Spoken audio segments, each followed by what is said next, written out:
my name is Mary O'Sullivan. I'm a professor of economic history at the University of Geneva, where I've been since 2010. The broad theme of my research over the last 25 years is capitalism. I began working on this theme as an economist, but very soon I realized that it was a theme that lent itself very readily to interdisciplinary research. For my part, I was particularly interested in studying the history of capitalism.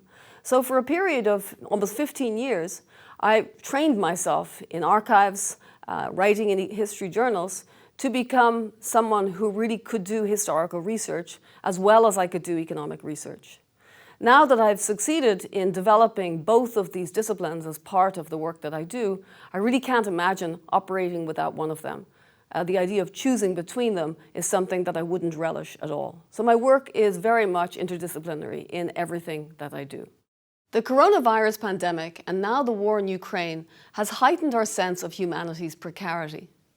And even as we struggle to grasp the implications for human suffering of these crises, the implications that they have for economic activity all around the world present themselves.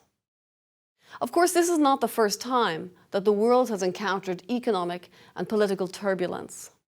An example that is particularly interesting is the century from 1750 to 1850, which generations of historians have referred to as the Age of Revolutions.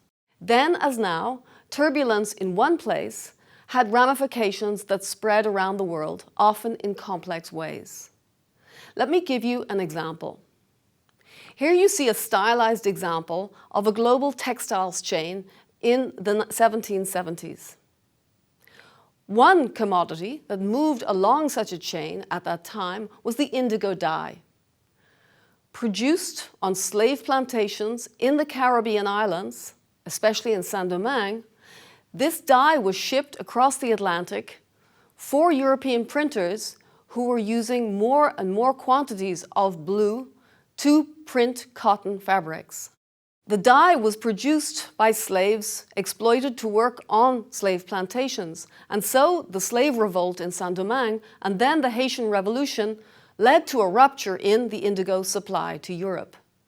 We can explore how this rupture occurred by looking at archives in Haiti, but we can also think about the ramifications of this rupture by looking at archives that might seem surprisingly close to home, such as in the records of this enterprise that you see here, based in Neuchâtel. It was one of Europe's leading cotton printers in the late 18th century and depended heavily on indigo from Saint-Domingue in its production process. By studying what happened to the way it organized its work and the profits generated from it, we can learn a great deal about the impact of global developments on the European textile sector. These are the kinds of questions that I will address in my project, The Fabric of Profit, which looks at the dynamics of capitalism in the European textile sector during the period from 1750 to 1850.